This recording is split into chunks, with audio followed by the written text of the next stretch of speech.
untuk tengok YouTube dan tulis kehadirannya.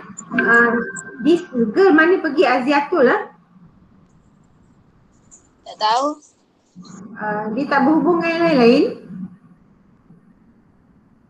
Lepas hari ni siapa yang tak masuk online ni nama akan diberi kepada kaunselor Vicky, how are you?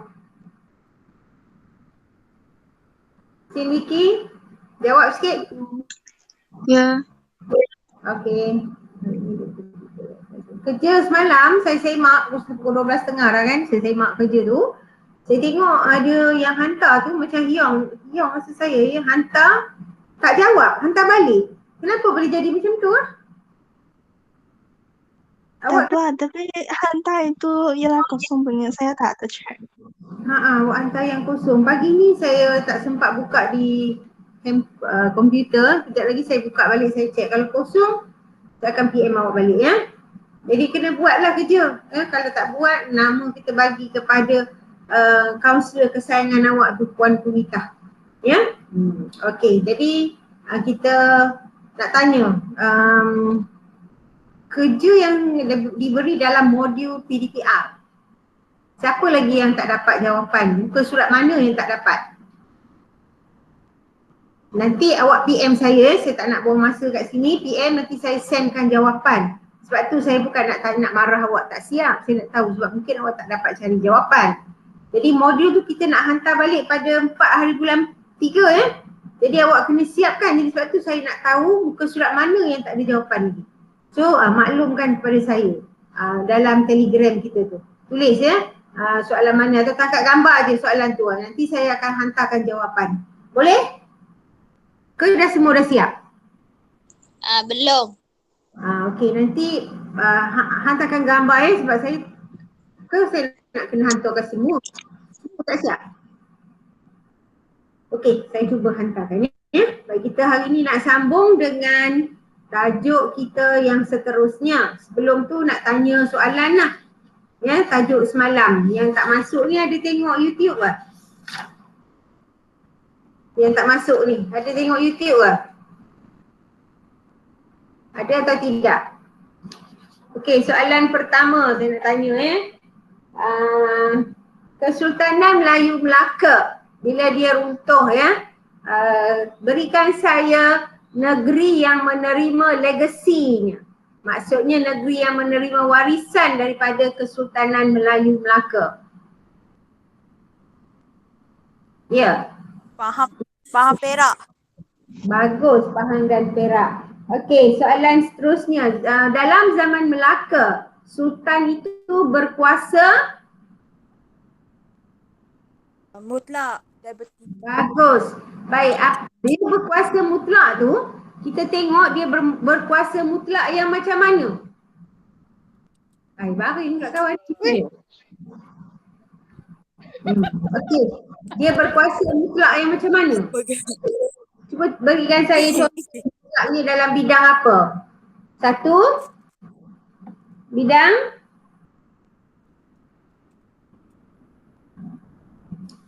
P, E, N, T,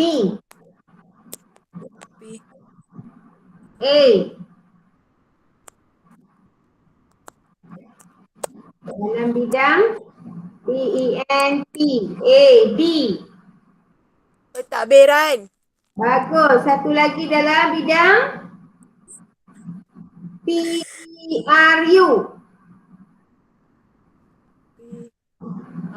Perlembagaan. Perundangan. Dan satu lagi dah K, H. Kehakiman. Bagus, kehakiman. Jadi dalam zaman Melaka kita lihat raja tu ada dan dia berkuasa mutlak. Berikan saya peristiwa di mana raja hilang kuasanya. Malam kita dah belajar di mana peristiwa, dalam satu peristiwa sultan atau raja itu hilang kuasanya.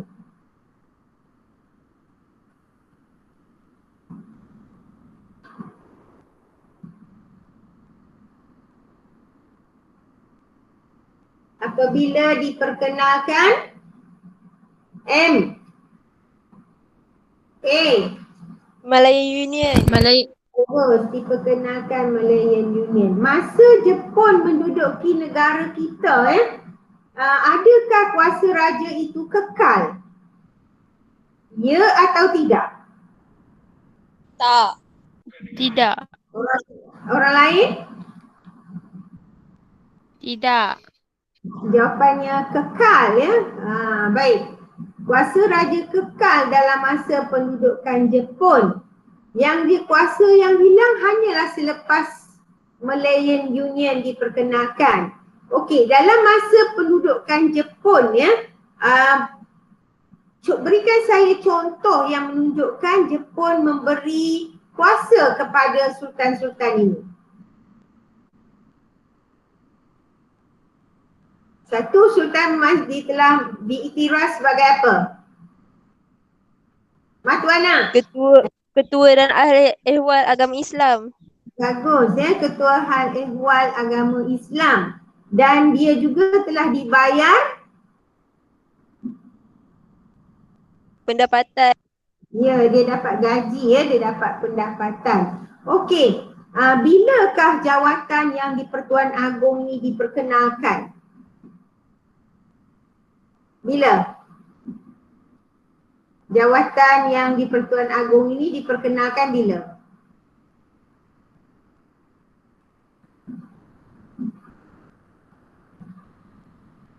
Merdeka.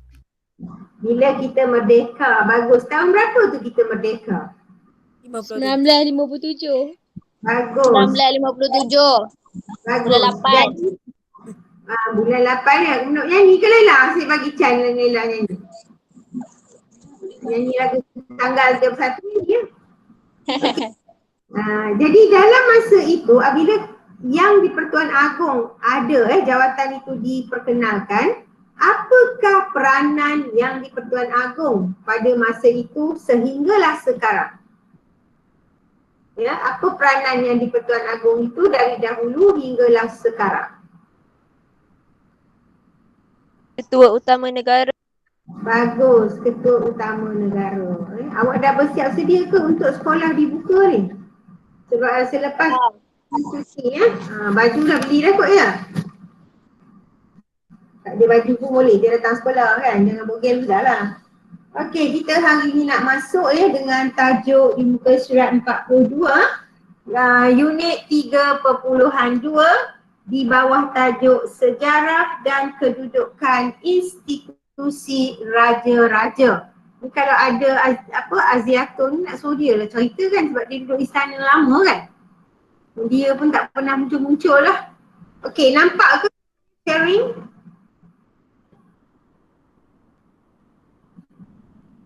Tak. Oh, why this means I cannot share? Wait, ada problem.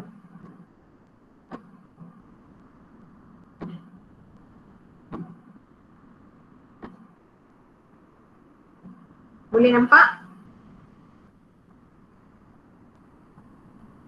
Internet slow sikit, jadi pergi lambat sikit.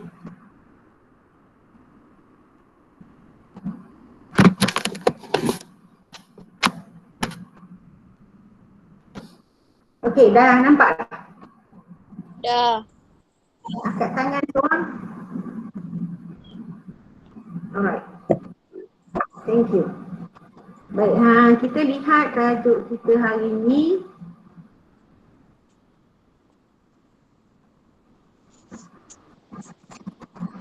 (3.2). Sikit je tajuk kita, tak panjang hari ini, pendek je. 5 minit dia habis. Okey. Dalam tajuk ini kita akan melihat 3.2 ni kita akan melihat sejarah dan kedudukan institusi Majlis Raja-Raja. Okey, sejarah penubuhan Majlis Raja-Raja ni kita boleh lihat dari tahun 1897 lagi. Ya, apabila diadakan perjumpaan ataupun persidangan Raja-Raja Melayu yang kita juga panggil Duba. Okey, jadi senang je, tak payah ingat panjang-panjang. Dalam peperiksaan pertama sekali 1897 kita ada Duba. Ya, bukan Dubo Duba. Okey, pada tahun 1946 ya, ditubuhkan Majlis Sultan-Sultan. Ya.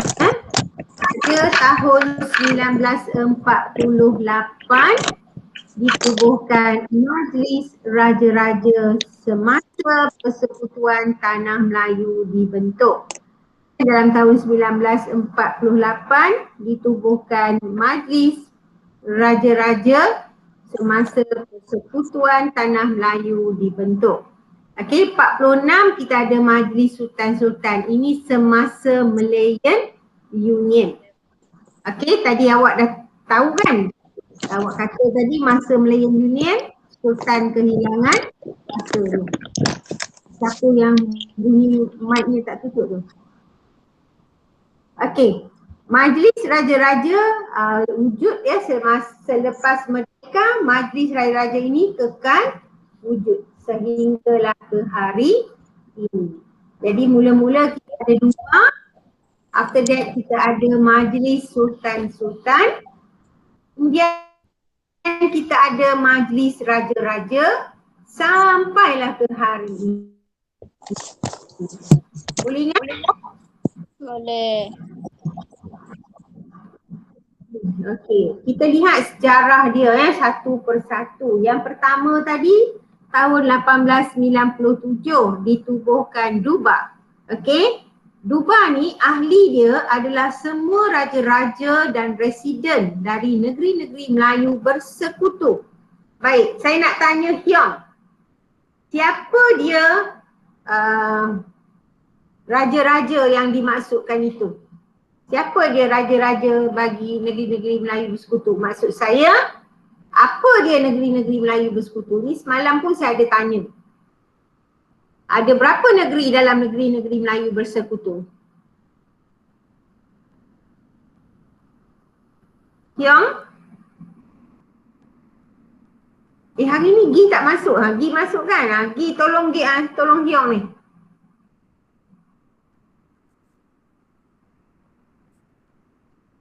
Okey. Matuana, ada berapa negeri dalam NNMB ni? Negeri Melayu bersekutu. Ada berapa negeri? 4. Bagus, ada 4. Apakah negeri tu? Perak, Selangor, Pahang, Negeri Sembilan. Very good. Okey, jadi keahlian Duba ada 3. Setiausaha, residen dan raja-raja Melayu. Okey, ingat 4 negeri itulah. Kalau tak boleh ingat, ingatlah negeri-negeri Melayu bersekutu. Apakah peranan Duba? Peranan dia adalah sebagai satu majlis di mana raja-raja itu bersidang. Maksudnya raja-raja itu berjumpa dan mereka berbincang tentang hal ehwal pentadbiran kerajaan persekutuan dengan British. Jadi semua 4 raja tu ada dalam Duba tu dan mereka berbincang tentang pentadbiran bagi 4 buah negeri tersebut. Jelas ya? Okey, kalau ada soalan awak terus tanya sebab saya tak nampak kalau awak tulis ataupun awak angkat tangan. Okey, pada tahun 1946 kita lihat Duba telah digantikan dengan Majlis Sultan-Sultan. Okey, majlis ini tidak pernah diwujudkan kerana Malayan Union, ni MU ni Malayan Union ya, telah ditentang oleh orang Melayu. Tadi kita dah cakap pada awak, Sultan hilang kuasanya semasa Malayan Union diperkenalkan. Jadi bila Sultan hilang kuasa, Sultan menentang cadangan Malayan Union. Sebab itulah Majlis Sultan-Sultan ini tidak pernah diwujudkan. Okey, antara keahlian dia adalah pengerusinya adalah Gubernur. Okey, Gubernur Malayan Union bagi 9 orang Sultan. Tahun lepas kita dah belajar dah Malayan Union ni ya. Okey, siapa boleh sebutkan kepada saya negeri apa yang tak masuk dalam Malayan Union ni? Negeri mana yang tak masuk dalam Malayan Union? Sebab British kata negeri ni kaya dan British mahukan kekayaan negeri tersebut. So apakah negeri tersebut? Sarawak. Salah? Dania? Dania semalam menjawab. Melaka. Melaka pun salah. Ini. Singapura. Ya, Singapura. Ya, Singapura ni tidak dimasukkan di dalam Malayan Union. So ada 9 orang sultan sahaja. Ya, 9 itu adalah 4-nya dari negeri-negeri Melayu bersekutu. 4 lagi daripada negeri-negeri Melayu, 5 lagi daripada negeri-negeri Melayu tidak bersekutu. Yang tidak bersekutu ni yang selain dari 4 yang awak sebut tadi lah. Melaka tu negeri-negeri Selat ya. Pulau Pinang pun negeri-negeri Selat. Jadi yang masuklah Kedah, Perlis, Kelantan, Terengganu dan Johor. 9 lah. 4 campur 5, 9. Okey. Yang kedua, dia ada 3 pegawai kanan British, iaitu Ketua Setiausaha Malayan Union, Penasihat Undang-Undang dan Setiausaha Keuangan. Walaupun kita ada ahli ini, saya kata tadi majlis ini tidak pernah diwujudkan. Ya, apakah sebenar peranan majlis sultan-sultan ini? Satu ialah membincangkan undang-undang berkaitan agama Islam. Yang kedua, menasihati gubernur berhubung perkara yang dibangkitkan oleh raja-raja Melayu. Tapi tadi saya dah kata, raja-raja Melayu ni tiada kuasa. Jadi apa yang boleh dibincangkan? Ya, memang tak ada lah. Maka kita lihat majlis sultan-sultan yang cuba diperkenalkan pada tahun 1946 tidak pernah diwujudkan. Okey, kita lihat yang ketiga ialah majlis raja-raja. Okey, yang ditubuhkan pada tahun 1948. Baik, bila kita merdeka, sampailah hari ini pun kita masih panggil majlis raja-raja. Okey, apakah keahlian majlis raja-raja ini pada tahun 48? Pada tahun 48 kita ada pengerusi, ditentukan raja-raja dari kalangan 9 raja-raja Melayu. Okey, jadi ada 9 raja-raja Melayu tadi saya kata dari negeri mana? 2 yang besar tu dari negeri mana? Negeri Selat. Negeri Selat tak masuk. Apa? Saya bagi short form tadi, negeri-negeri. Yang ada 4 negeri tu kita panggil negeri apa? Negeri-negeri Melayu bersekutu. Bagus. 5 tu kita panggil apa? Negeri Melayu tidak bersekutu. Okey, jadi 9 orang itu dari kalangan 9 orang sultan atau raja tu dia akan pilih satu pengerusi. Okey? Macam mana dia pilih nanti kita tengok. Macam mana dia pilih sekarang yang di Pertuan Agong dari negeri mana? Negeri Pahang. Pahang. Bagus. Mana awak sedarlah ya. Baik, 9 orang raja-raja Melayu. So dia ada satu pengerusi dan 9 orang raja-raja Melayu, termasuklah pengerusi tadi. Ya. Yang ketiga, semasa persidangan disertai penyimpan moho besar raja-raja.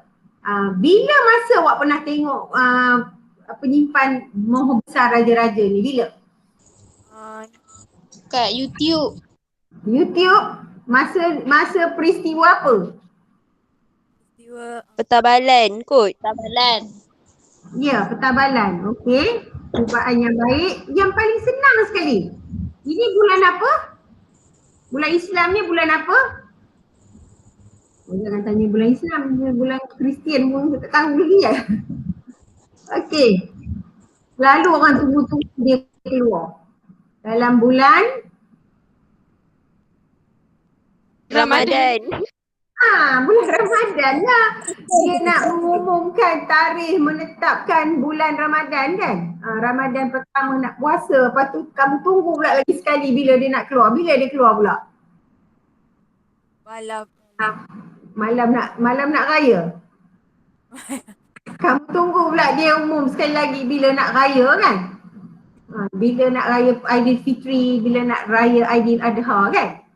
Jadi penyimpan mohon besar-besar raja-raja ni selalu muncul masa-masa itulah. Memang awak jumpa dia dekat YouTube, mesti tanya peristiwa yang mana yang kerap kita nampak dia muncul lah ya. Jadi dia pun menjadi ahli dalam majlis raja-raja. Okey, peranan dia apa? Diberi kuasa dan hak mendapatkan penerangan daripada Pesuruhjaya Tinggi British tentang penggubalan dasar dan undang-undang kerajaan persekutuan ya. Jadi mereka ni memberikan penerangan ya, diberi kuasa untuk mendapatkan penerangan ya. Akhir sekali kita tengok yang dalam tahun 1957 Majlis Raja-Raja selepas kita merdeka. Keahliannya telah ditambah. Kalau tadi 9 saja Raja-Raja Melayu, sekarang bila kita merdeka tambah lagi 2. Satu dari Melaka, satu lagi daripada Pulau Pinang. Tapi kita tak ada sultan di sana, betul tak? Di Melaka dan Pulau Pinang tak ada sultan, betul? Betul. Tak ada. Yang ada adalah yang di Pertua Negeri. Okey, dia tak ada sultan. Ya, Sultan Melaka kan dah lari dah dan mangkat di Kampar Sumatera kan. Melaka dah ada sultan. Yang berkuasa di Melaka ialah yang di Pertua Negeri, Pulau Pinang dan Melaka. Jadi 9 campur 2 dah berapa? 11. 11. Okey. Dan bila kita bentuk Malaysia bila kita bentuk Malaysia pada tahun 1963,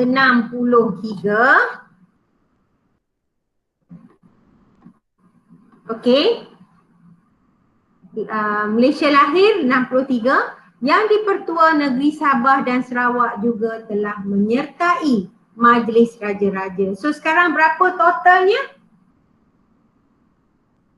Mula-mula 9 campur Melaka dan Pulau Pinang jadi berapa? 11. Campur Sabah berapa? 13. Campur Sarawak? 14. 11 campur 2, campur 4 jadi kan? 9 campur 4. Betul? 9. 13. Macam mana awak kira tadi? 11. 9 campur 2, 11. 11 campur lagi 2?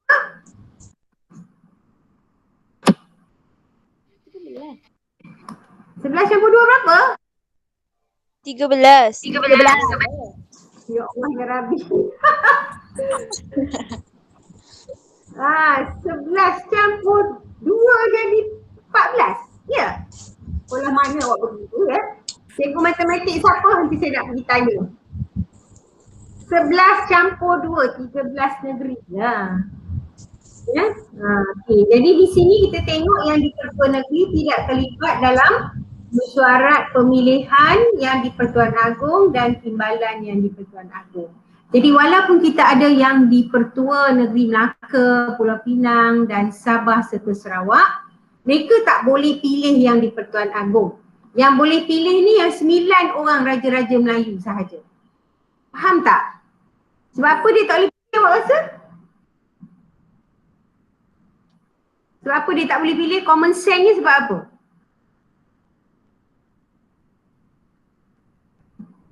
Cubalah, salah tak apa. Saya nak dengar Farah. Okey, Farah. Izanis. Jawab. Rasa-rasanya lah kenapa dia orang ni jadi ahli tapi tak boleh nak memilih yang di Pertuan Agong dengan timbalan yang di Pertuan Agong. Saya nak tanya, awak tadi katakan Agong ni cari Pahang kan? Timbalan dia dah Perak. nasib baik kau jawab. Kalau tidak saya nak buang negeri dah. Okey, rasa-rasa kenapa yang 4 orang ni tak boleh memilih yang di Pertuan? Ada raja kot. Mereka bukan berketurunan raja. Raja. Yang atas ni memang raja, 9 orang raja-raja Melayu kan? Okey. Cuba susun balik bagi tahu saya sejarah kedudukan Majlis Raja-Raja Melayu ni mula dengan penubuhan apa? Yang pertama. Mula dengan D. Sejarah Majlis Raja-Raja ni yang pertama sekali ditubuhkan dipanggil apa? Saya bagi clue dah. D. Durba. Durba. Okay. Lepas tu ada apa? Yang tak jadi. Majlis Sultan-Sultan. Bagus. Yang ketiga ada apa? Majlis Raja-Raja semasa perkusuhan Tanah Melayu. Dan yang keempat tu? Majlis Raja-Raja selepas merdeka. Selepas merdeka. Okey. Ni tengok Cap Mohor. Okey, gambar ada dalam buku teks juga tapi saya paparkan juga di sini dalam buku teks di muka surat 44 ya. Jadi kalau kita tengok Cap Mohor ni, Cap Mohor ini hanya boleh disimpan oleh penyimpan mohor besar, ya, dia hanya boleh disimpan oleh penyimpan mohor besar raja-raja yang juga merupakan setiausaha Majlis Raja-Raja. Okey, jadi bila dia setiausaha Majlis Raja-Raja, dengar baik-baik soalan saya, kalau Majlis Raja-Raja tu bermesyuarat, dia hadir ke tidak?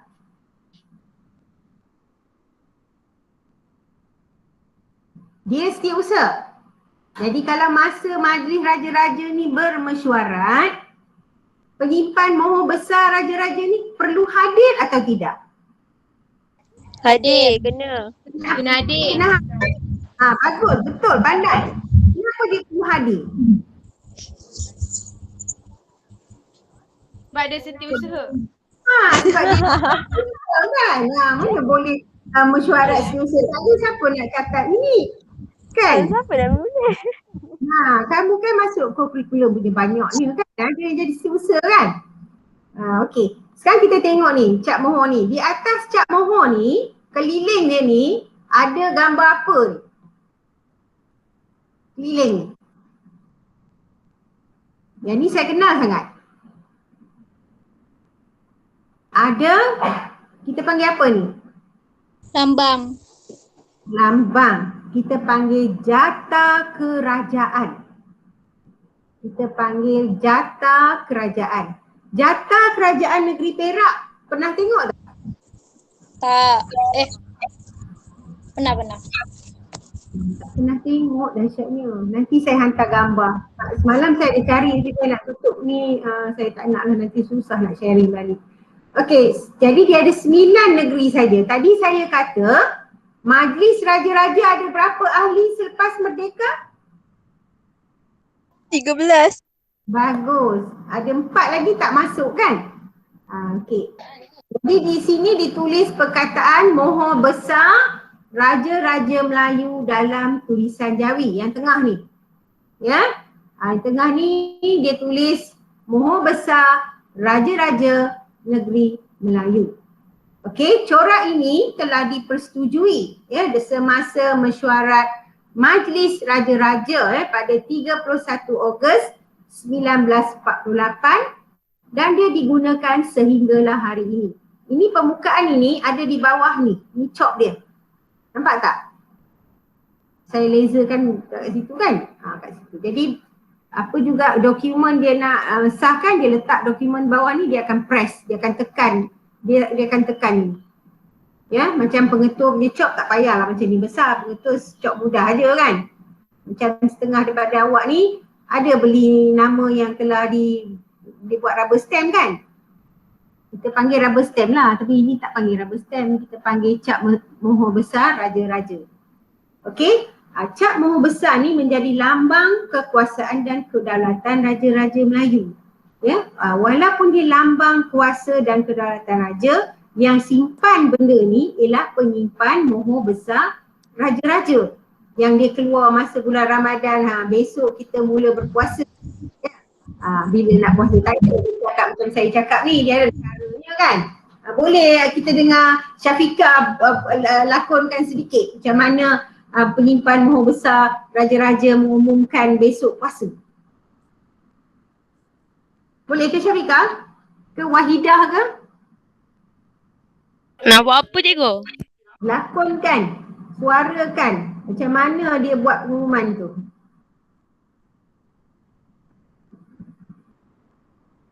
Tak ingat? Deng Kan dalam TV budak tunggu dia keluar, macam mana dia mulakan ayat dia? dengan Adik. ini Ha. Dengan Ya, ini Wahida. adik Dengan ini Dengan- patut tak? dengan ini Berpisah. saya mengumumkan Betul lah. Ya ke dia cakap begitu? Nanti kita Google balik Kita mohon besar ni macam mana dia buat pengisytiharan. Okey, jadi semua dokumen yang menggunakan cok mohon besar ini dengan tanda tangan penyimpan mohon besar raja-raja, maka dia adalah rasmi dokumen itu menjadi rasmi setelah diturunkan cok mohon ini. Jadi besar peranan cok mohon ini Okey.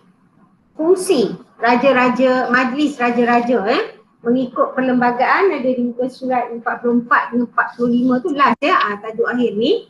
Kita lihat fungsi yang pertama adalah mereka ni memilih yang di Pertuan Agong. Kalau awak tak boleh ingat banyak kan, ada 1, 2, 3, 4, 5, 6, 7 6. Awak ingat 3 boleh tak? Besok next lesson saya tanya. Okey, memilih yang di Pertuan Agong dengan timbalan yang di Pertuan Agong. Ini mudah. Okey. Yang keduanya memberikan nasihat berkaitan pelantikan jawatan tertentu. Okey, contohnya nak lantik Perdana Menteri. Jadi mereka akan buat keputusan ataupun jawatan tertentu yang lain. Bukan Perdana Menteri. Contohnya jawatan Ketua Audit Negara. Okey. Ketua Audit Negara, Ketua Hakim Negara, Hakim Mahkamah Atasan dan Pengerusi Suruhanjaya Pilihan Raya. Mereka lah yang memberi nasihat berkaitan pelantikan jawatan itu. Ada di sudut maklumat di muka surat 45 kalau tak dapat tangkap tadi. Bersetuju, tidak bersetuju, sebarang undang-undang yang memerlukan persetujuan Majlis Raja-Raja. Jadi undang-undang juga mendapat persetujuan daripada Raja-Raja Melayu. Okey? Dan Majlis Raja-Raja Melayu ini menjadi rujukan dalam perubahan dasar berhubung kedudukan istimewa orang Melayu, Bumi Putera Sabah, Sarawak dan kepentingan kaum yang lain. Jadi kalau nak buat perubahan dalam kedudukan orang Melayu ini mestilah mendapat perkenan daripada Majlis Raja-Raja Melayu. Okey, jadi Majlis Raja-Raja ini juga menjadi lembaga pengampunan bagi kes tertentu. Jadi awak ingat yang pertama tadi, memilih yang di Pertuan Agong, timbalan yang di Pertuan Agong, mereka juga mempunyai kuasa mengampun bagi kes tertentu. Boleh? Dah 2 dah ya. Nanti yang ketiga saya akan pilihkan untuk awak. Memperkenankan perubahan persempadanan negeri setelah mendapat perkenan raja negeri berkenaan. Baik, baru I think last year kita sudah ada satu daerah baru di Perak ni. Siapa tahu apa nama daerah baru tu? Atas tu tapah lagi. Apa nama daerah tu? Yang baru tu. Dia mula dengan M. Manjung. No, U. A. M-U-A. Lagi tinggal cukup Muara. L. Tinggal lagi 2. I. Dan akhir Malaysia. macam depan juga. Apa dia? Mualim. Mu'alim. Mu'alim. Okey, jadi daerah Mu'alim ni, jadi nak ubah sempadan negeri ni, Sultan Nazrin kena setuju dulu. Tak. Setuju, dia dah bersetuju pun, contohlah dia dah bersetuju pun. Persempadan negeri ni dia dah setuju, itu daerah itu persetujuan antara antara raja saja, tidak melibatkan majlis dan raja. Contohnya kita nak ubah sempadan negeri Perak dengan sempadan negeri Selangor.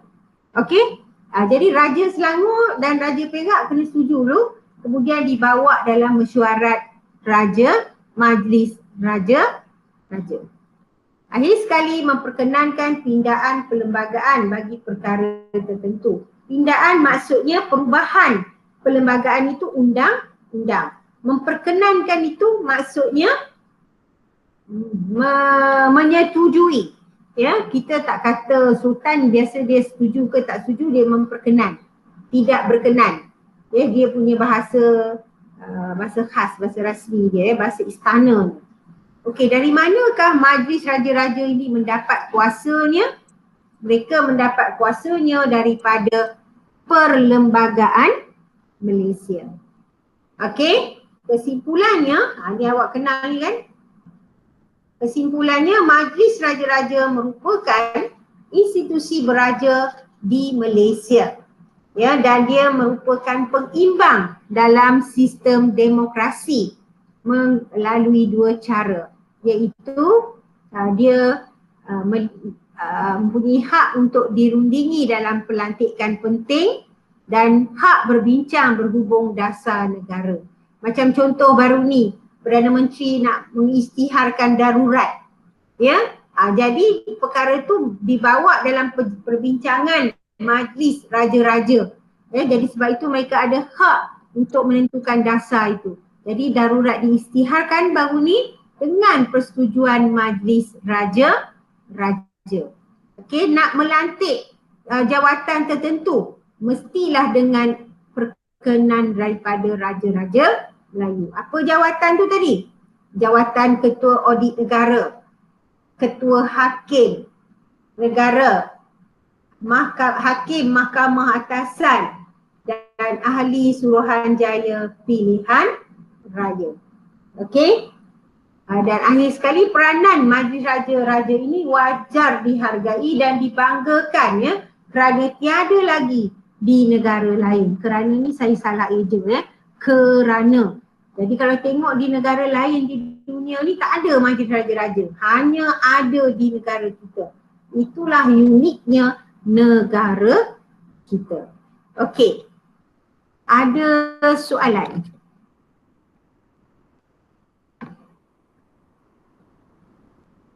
Ada soalan? Tak ada. Faham semua? Faham. Okay, kalau faham, saya akan bagi satu soalan kuizi macam semalam. Ya, saya tengok kalau bagi isi tempat kosong tu macam tak berjawab sangat, ya. Tapi saya akan bagi struktur nanti, ya. Sekarang saya akan bagi link untuk soalan. Alamak, saya lupa rekod lah tadi. Tak apa, nanti hari Khamis saya ngajar 4 akasia, 5 akasia saya rekod. Boleh tak? Saya rekod. Lupa, saya ingat saya tak rekod tadi. Okey, ada soalan tak? Tak ada. Semua faham? Faham. Okey, saya bagi link ni, saya tunggu dekat sini, awak boleh keluar. Dah isi kehadiran? Belum. Isi kehadiran. Sebelum awak keluar semalam tu, Dah. saya memang ada rekod kan yang saya catat di buku ni. Nasib baik saya catat. Saya tak boleh, tapi saya tak boleh nak type bagi pihak awak, dia buat punya type sendiri. Type sendiri dan memasukkan. Isi sekali saja untuk setiap subjek. Jangan isi banyak-banyak kali.